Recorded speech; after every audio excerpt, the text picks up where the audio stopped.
ગુજરાતનું એક બસ પોર્ટ છે જે છેલ્લા 8 વર્ષથી બની રહ્યું છે. જી હા, પાટણની અંદર આવેલું બસ પોર્ટ.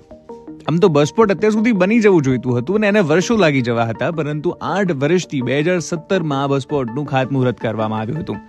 ખાતમુહૂર્ત કોના હસ્તે થયું હતું? નીતિનભાઈ પટેલ, જે વખતે ગુજરાત ઉપમુખ્યમંત્રી ધરાવતું હતું. એના પછી તો ગુજરાતના મુખ્યમંત્રી બદલાયા અને એ મુખ્યમંત્રી ફરી પાછા ચૂંટાયા. આટલો સમય થઈ ગયો પણ હજુ સુધી આ બસ પોર્ટ બન્યું નથી. બસ સ્ટેન્ડ કોઈપણ પ્રકારની હરાજી વિના કરોડો રૂપિયાની સંપત્તિવાળું આ બસ સ્ટેશન માત્ર નજીવી કિંમતે ખાનગી એજન્સીને આપી દેવામાં આવેલું અને જે પ્રમાણે ટેન્ડરના પ્રોવિઝન હતા એ પ્રમાણે ડિસેમ્બર 2020 પહેલાં આ બસ સ્ટેશનનું કામકાજ પૂરું કરવામાં આવવાનું હતું.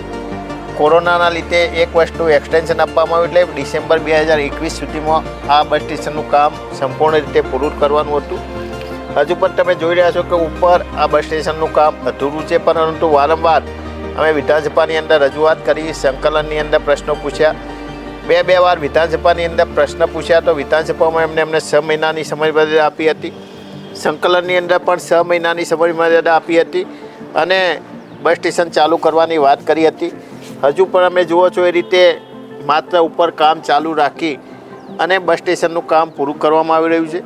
વારંવાર રજૂઆત કરવા છતાં હજુ પણ મંદ ગતિએ આ કામ ચાલી રહ્યું છે.